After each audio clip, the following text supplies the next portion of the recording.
അതെ ജിൽസി, അത് അങ്ങനെ തന്നെ കാണേണ്ടി വരും. കാരണം കോൺഗ്രസിനകത്ത് ഇപ്പോൾ ഉണ്ടായിട്ടുള്ള ചില പടലപ്പിണക്കങ്ങളെ അതെങ്ങനെ മുതലെടുക്കാം എന്നുള്ളത് നോക്കി തന്നെയാണ് CPM-ന്റെ സംസ്ഥാന സെക്രട്ടറി MV ഗോവിന്ദൻ ദേശാഭിമാനിയിൽ അങ്ങനൊരു ലേഖനം എഴുതിയിട്ടുള്ളത്.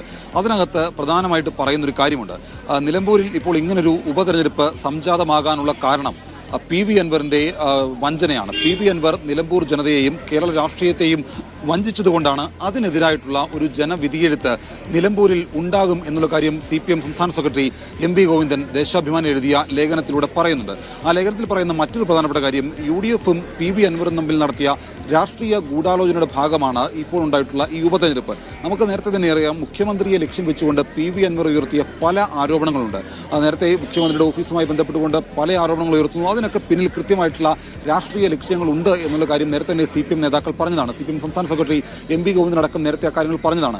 അത് ഒന്നുകൂടി പരാമർശിച്ചുകൊണ്ടാണ് ഇപ്പോൾ ഇങ്ങനൊരു തെരഞ്ഞെടുപ്പ് സംജാതമായ സാഹചര്യത്തിൽ ഇത് PV അൻവറിന്റെയും UDF-ന്റെയും ഗൂഢാലോചനയുടെ ഭാഗമാണ്, അതിന് എതിരായിട്ടുള്ള ഒരു വിധിയെഴുത്ത് നിലമ്പൂരിൽ ഉണ്ടാകും. പ്രത്യേകിച്ച് സംസ്ഥാന സർക്കാരിന്റെ ഒരു വിലയിരുത്തലായിട്ട് ഈ തെരഞ്ഞെടുപ്പിനെ കാണേണ്ടതില്ല എന്നുള്ള കാര്യങ്ങൾ നേരത്തെ തന്നെ പല സർക്കാരുമായി ബന്ധപ്പെട്ടുള്ള മന്ത്രിമാരും അതുമായി ബന്ധപ്പെട്ട് നിൽക്കുന്ന ആളുകളും പറഞ്ഞതാണ്. എന്നാൽ സംസ്ഥാന സെക്രട്ടറി അങ്ങനെയല്ല പറയുന്നത്.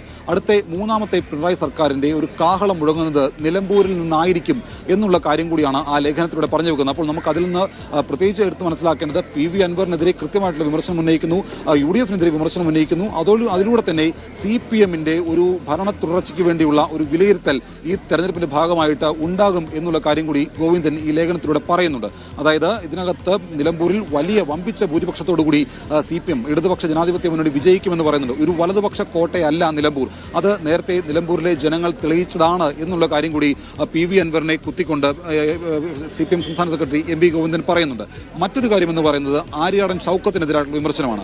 കഴിഞ്ഞ നിയമസഭാ തെരഞ്ഞെടുപ്പിൽ VV പ്രകാശ് തോൽക്കാനിടയായ സാഹചര്യം ഈ പറയുന്ന ആര്യാടൻ ഷൗക്കത്ത് പാലം വലിച്ചത് ആണ് എന്നുള്ള വിമർശനം കൂടി CPM സംസ്ഥാന സെക്രട്ടറി ഉന്നയിക്കുന്നു. അത് വളരെ കൃത്യമായിട്ട് VV പ്രകാശിന്റെ മകളുടെ ഫേസ്ബുക്ക് പോസ്റ്റിലൂടെ കേരളത്തിന് ബോധ്യമായതാണ്, നിലമ്പൂരിലെ വോട്ടർമാർക്ക് അത് ബോധ്യമായതാണ് എന്നുള്ള കാര്യങ്ങൾ കൂടി പറയുന്നുണ്ട്. അപ്പോൾ ആര്യാടൻ ഷൗക്കത്തിനെതിരെ UDF-നുണ്ടായിട്ടുള്ള വികാരത്തെ മുതലെടുക്കുക, അതിലൂടെ PV അൻവറിനെ പരമാവധി ജനങ്ങളെ വഞ്ചിച്ചു എന്ന രീതിയിലേക്ക് PV അൻവർ കാണിച്ചിട്ടുള്ള രാഷ്ട്രീയ ഗൂഢാലോചന തുറന്നു കാണിക്കുക, അതാണ് CPM സംസ്ഥാന സെക്രട്ടറി ഇപ്പോൾ ഈ പറയുന്ന ദേശാഭിമാനി എഴുതിയ ലേഖനത്തിലൂടെ പറഞ്ഞിട്ടുള്ളത്. അത് കൃത്യമായിട്ടുള്ള ഗൂഢാലോചനയാണ് എന്നുള്ള കാര്യം തന്നെ പറയുന്നു. അത് നിലമ്പൂർ ഉപതെരഞ്ഞെടുപ്പ് സംസ്ഥാന സർക്കാരിന്റെ വിലയിരുത്തലായി തന്നെ കാണണം എന്നുള്ള കാര്യം കൂടി ദേശാഭിമാനി എഴുതിയ ലേഖനത്തിലൂടെ MV ഗോവിന്ദൻ പറയുന്നുണ്ട്. മറ്റൊരു കാര്യമെന്ന് പറയുന്നത് ഈ തെരഞ്ഞെടുപ്പ് പ്രഖ്യാപിക്കാൻ തെരഞ്ഞെടുപ്പ് കമ്മീഷൻ ഒരുപാട് വൈകി.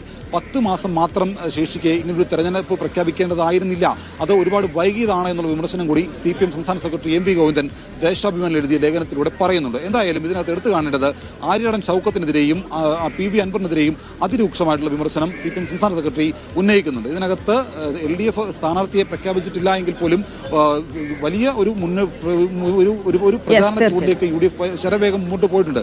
അതിനിടയിലാണ് UDF-നകത്തുണ്ടായിട്ടുള്ള ഈ പടലപ്പിണക്കത്തെ മുതലെടുക്കുന്ന രീതിയിലേക്കുള്ള ഒരു ലേഖനം CPM സംസ്ഥാന സെക്രട്ടറി MV ഗോവിന്ദൻ ദേശാഭിമാനിയിൽ എഴുതിയിരിക്കുന്നത്.